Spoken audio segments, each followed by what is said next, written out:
La sécurité alimentaire constitue une préoccupation, non simplement pour le gouvernement, mais pour les citoyens. Donc, quels sont les messages forts que vous allez... D'abord, ce qu'il faut comprendre, c'est que la sécurité sanitaire des produits alimentaires ne concerne pas que le Maroc. C'est un problème qui a été même reconnu comme un problème majeur par l'ONU en 2019. Ils avaient dit une personne sur 10 dans le monde, d'accord, souffre de la problématique. Ils ont même donné un chiffre, 420 000 personnes meurent chaque année à cause de, je dirais, de l'inadéquation ou de la mauvaise qualité des produits alimentaires, et dont un tiers des enfants. Donc, au Maroc, beaucoup d'efforts ont été faits depuis, par les textes réglementaires, la création de l'ONSA, la création de la loi sur la protection du consommateur. Mais malheureusement, quand on a fait l'étude en tant que CESE, c'est une étude, comme vous le savez, on le fait avec une méthodologie qui est la même partout. On fait une analyse des textes de loi, de l'environnement. On fait des auditions avec des experts, avec des gens du métier, que ce soit des gens de l'économie ou là, des scientifiques, avec des membres des ministères, des gens de l'ONSA, etc. On regarde aussi ce qui se passe dans d'autres pays et on arrive à tirer des conclusions. Alors, qu'est-ce qu'on se rend compte? On se rend compte qu'il y a un problème de qualité. Alors, un problème de qualité, aller vers les viandes blanches.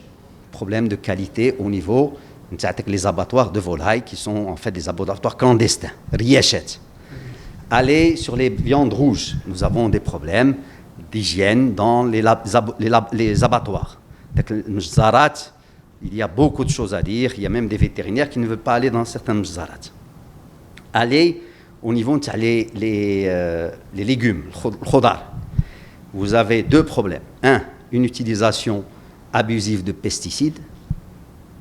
Et deux, vous pouvez avoir même de l'eau non loi de l'har, de l'eau usée qui est utilisée pour le khodar. Et quatrième point, vous avez un problème au niveau même de la chaîne de distribution. Si vous distribuez des produits frais matalen et que dans la chaîne de distribution vous n'avez pas le froid, eh bien vous avez des problèmes de qualité. Donc nous sommes arrivés aux préconisations. La première des choses, il faut qu'il y ait une politique publique, la sécurité sanitaire des produits alimentaires. Il faut que ce soit vraiment porté par le gouvernement.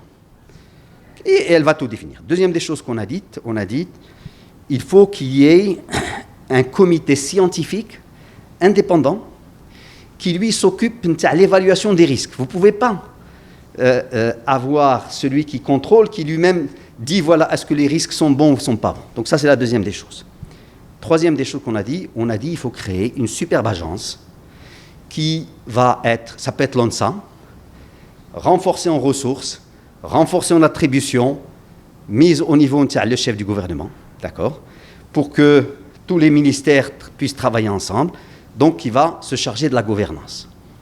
Quatrième point qu'on a dit, il faut renforcer, intégrer le secteur informel et renforcer les conditions d'hygiène. Donc vous allez généraliser ou la transmettre au gouvernement les recommandations? Oui, bien sûr, comme on le fait dans tout rapport. Et après, bien sûr, nous ne sommes pas l'exécutif. C'est à l'exécutif de décider quelles recommandations il voudrait appliquer. Est-ce que lui-même va avoir sa propre analyse? Ça, je n'en sais rien. Mais bien sûr, nous ferons le plaidoyer auprès du chef de gouvernement.